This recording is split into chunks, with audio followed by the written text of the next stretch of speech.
নমস্কার, আমি মনীষার রান্নাঘরে আপনাদের সকলকে স্বাগত জানাই। আজ আপনাদের সাথে নিরামিষ পনিরের একটি রেসিপি শেয়ার করব। যার জন্য আমি প্রথমে কড়াইতে নিয়ে নিয়েছি কিছুটা সাদা তেল, আর তারই সাথে নিয়েছি 1 চামচ গাওয়া ঘি। যার জন্য প্রথমেই কেটে রাখা পনিরগুলোকে আমি তেলের মধ্যে দিয়ে একটু ভেজে নেব।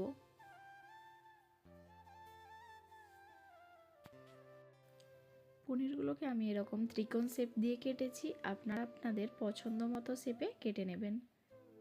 পনিরগুলোকে উল্টে পাল্টে একটু লাল লাল করে ভেজে নিচ্ছি। পনিরগুলো ভালোভাবে ভাজা হয়ে গেছে, এবার একটা একটা করে তুলে নিচ্ছি অন্য একটা পাত্রে।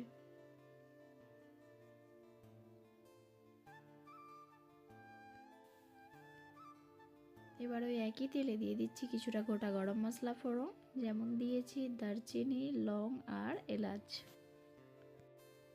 হালকা একটা গন্ধ আসা পর্যন্ত গরম মশলাটা দিয়ে ভেজে নিচ্ছি। তার মধ্যেই একটা মশলার পেস্ট তৈরি করে নিচ্ছি। পাকা টমেটো নিয়েছি বড় সাইজের 2টো, আর নিয়েছি কাঁচা লঙ্কা, আদা আর পোস্ত আর কাজু আগে থেকেই ভিজিয়ে রেখেছিলাম, সেটাও নিয়ে নিলাম। দিয়ে এবার এই সব কিছুর একটা মিহি পেস্ট বানিয়ে নিচ্ছি। ব্যাস, ওই পেস্টটাকে এবার ওই তেলের মধ্যে দিয়ে দিলাম। অল্প একটু জল দিয়েছি, আর দিয়ে দিচ্ছি স্বাদ মতো লবণ আর কাশ্মীরি রেড চিলি পাউডার। সব কিছু ভালো করে মিক্স করে ঢাকা দিয়ে মশলাটা কষতে দেব 10 থেকে 15 মিনিট, মানে যতক্ষণ না পর্যন্ত মশলা থেকে তেল ছাড়ছে ততক্ষণ পর্যন্ত লো ফ্লেমে কষতে দিচ্ছি।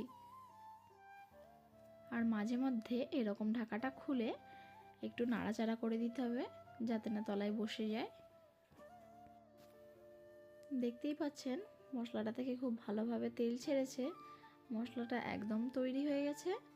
এবার কয়েকটা ক্যাপসিকামকে মোটামুটি বড় করে কেটে রেখেছিলাম, আর কেটে রেখেছিলাম একটা টমেটো, সেগুলোকেও দিয়ে দিলাম। দিয়ে এবার মিনিট 5-7 মতো এই মশলার সাথে ক্যাপসিকাম আর টমেটোটা নাড়াচাড়া করে নেব।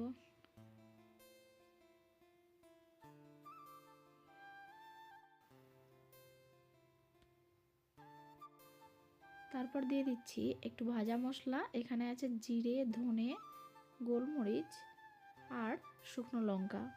এটাকে ভেজে একটু ক্র্যাশ করে নিয়েছিলাম, নিয়ে এটাও ভালোভাবে মশলার সঙ্গে মিক্স করে নিলাম।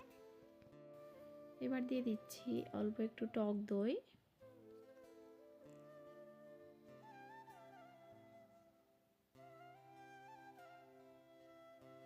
দইটাকেও ভালো করে মিক্স করে নিচ্ছি।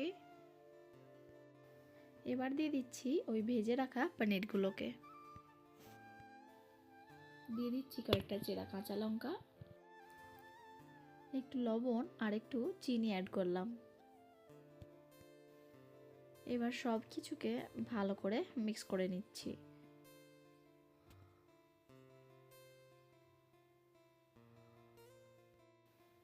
দিয়ে দিচ্ছি অল্প একটু জল গ্রেভির মতো।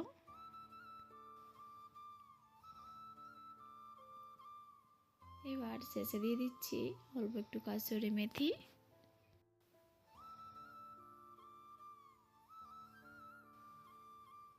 ব্যাস, তৈরি হয়ে গেল পনিরের এই নিরামিষ রেসিপিটি। কোনো রকম পেঁয়াজ বা রসুনের ব্যবহার ছাড়াই কিন্তু দারুণ স্বাদের একটা পনিরের রেসিপি। পনিরের এই নিরামিষ রেসিপিটা আপনাদের কেমন লাগলো অবশ্যই কমেন্টে জানাবেন, আর ভালো লাগলে একটি লাইক করবেন। এরকম আরও ভিডিও দেখার জন্য চ্যানেলটি সাবস্ক্রাইব করে পাশে থাকবেন।